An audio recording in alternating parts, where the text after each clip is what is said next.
I consider myself a man of decent logic. A man who has a fairly firm grasp on the perceptions of reality. A man who's down to earth and lives in the realms of the real world. Until today, when that reality was challenged by a blue-tainted hedgehog and his flying fox with two tails. This is the gateway to madness that the world of children's programming has chosen to call The Adventures of Sonic the Hedgehog. Imagine coming across a mentally disabled person who's not only criminally insane, but was also drunk, high, and had a whole frontal lobotomy, leaving little to no intelligence left in his brain. He would be normal compared to the adventures of Sonic the Hedgehog. So, what's wrong with this show? What's right with this show? That's the shorter answer. It's actually hard to come up with words to describe how batshit crazy this show is. It is that crazy. So, rather than talk about it, let's go ahead and try and watch it. The keyword being try. So here's the opening of the show, which I suppose is supposed to sum up what the show is about. Look, it's Sonic! Sonic! We got a lot of Sonic! Hello! Hello! Sonic! Sonic! Hey! Lots of Sonic! Lots of Sonic! Hey! Sonic! Sonic! Definitely a lot of Sonic! Sonic! Well, that explained everything.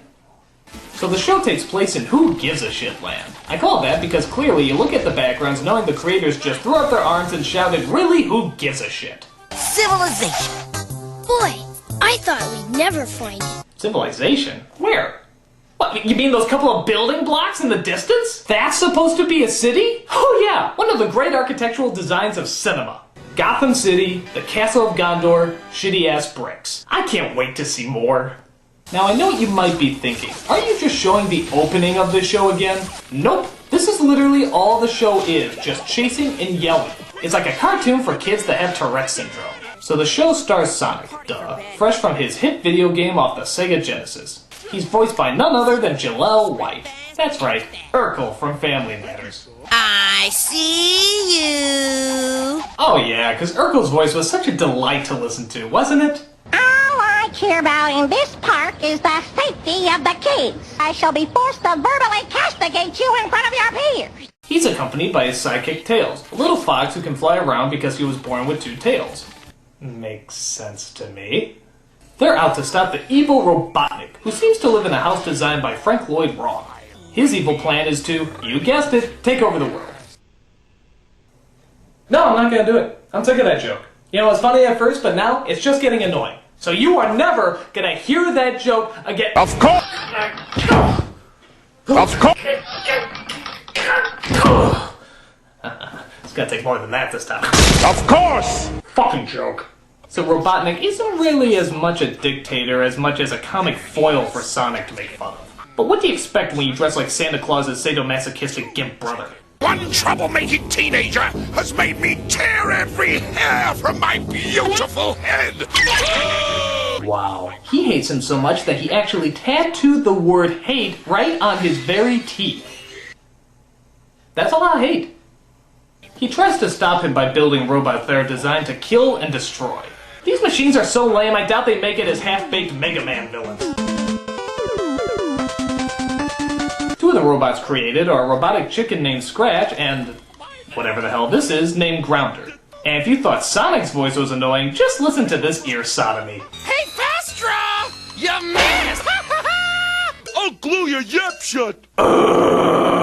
How do I describe the voices of these two? You ever tell your side of a story where you're trying to make the other person you're talking about sound really obnoxious? So I'm sitting there just talking to my friends when suddenly the teacher walks in and is like, "What are you doing here? Aren't you supposed to be in class?" He made me persistent! He made you too dumb to quit! And then my idiot friend is like, "Duh, I don't know. I thought it started later." Yeah, the chase is over! Yeah, you make them sound annoying for a reason.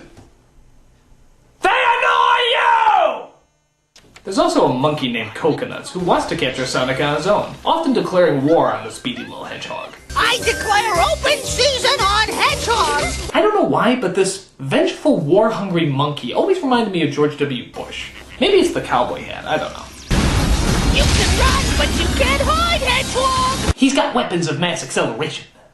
The way Sonic always gets out of their traps is by running, of course, and putting on several disguises, as the bad guys never seem to realize there's a lot of blue, overdressed hedgehogs in the neighborhood recently. Don't crowd, don't push. Admission is free. Well, that came out of nowhere. I love how he actually winks to the audience to point out that it's him under that costume, because he's such a master of disguise that we really needed the extra hint. I'm over there. How does that work? I don't care how stupid you are. If you just say I'm over there, nobody's gonna go, oh, he's over there. Even the mentally ill aren't that stupid. Look at this animation, by the way. There is no thought, focus, or structure put into any of it. This isn't animation, it's fucking doodling. I don't want to watch something that's less entertaining than what I drew on my desk in high school. Guess you guys won't be staying for a second show. You got that right. So the whole show pretty much is just the evil robots trying to set up traps to catch Sonic and how the traps always seem to backfire. Gee, does that sound familiar at all? Unlike the Roadrunner though, this show has the misfortune of having people speak. Obviously a very big mistake. Oh, here comes the Hedgehog! Get ready to nab him! I got him! I thought you had him! I thought you had him! Oh god, Tom and Jerry had a plot compared to this! As you probably gather, this show has absolutely no basis in logic or reason. But there are just really some things that go beyond the boundaries of comprehension. Like watch this scene as they try to set up yet another trap.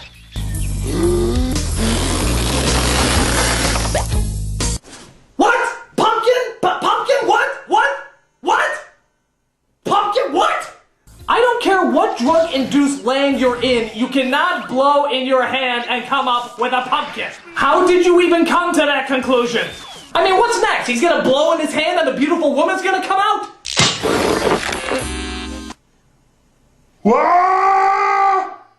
How can you blow into your hand and make a woman? Why would you even be chasing hedgehogs if you can blow into your hand and make a woman? It does not add up. My god, how do you even advertise a show like this? I mean, what did the commercials look like?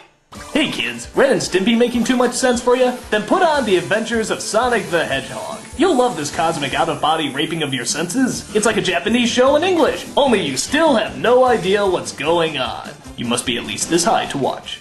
One of the running jokes, I guess, is that Sonic always has a thing for chili dogs. Where are we? A long way from the nearest chili dog stand. 2 chili dogs to go. Can we find some more chili dogs? 2 dozen chili dogs. You punched your last chili dog. Buy chili dogs from that guy. You know, at least with other cartoons, there's some sort of rhyme or reason. Bugs Bunny with carrots, Winnie the Pooh and honey, a blue hedgehog, and chili dogs? What's the connection? My guess is it's what gives him his supersonic speed. That's to say, I'm sure he's fast on his feet, but nothing can breathe fire like a gas-producing beam product that makes you want to shit more than a Metamucil cocktail. Gotta roll, troll. Even in the realm of its own insanity, it doesn't make any sense. Like, look at this scene where they're trapped in a cage as a trapdoor is slowly opening up. First of all, tails can fly! Why doesn't he just pick up Sonic and lift him off the ground? Second, are you seriously telling me that you can't fit through those bars? You can drive a fucking pickup truck through those giant gaps! Don't you realize the terrible villain is about to destroy this entire place? Nope.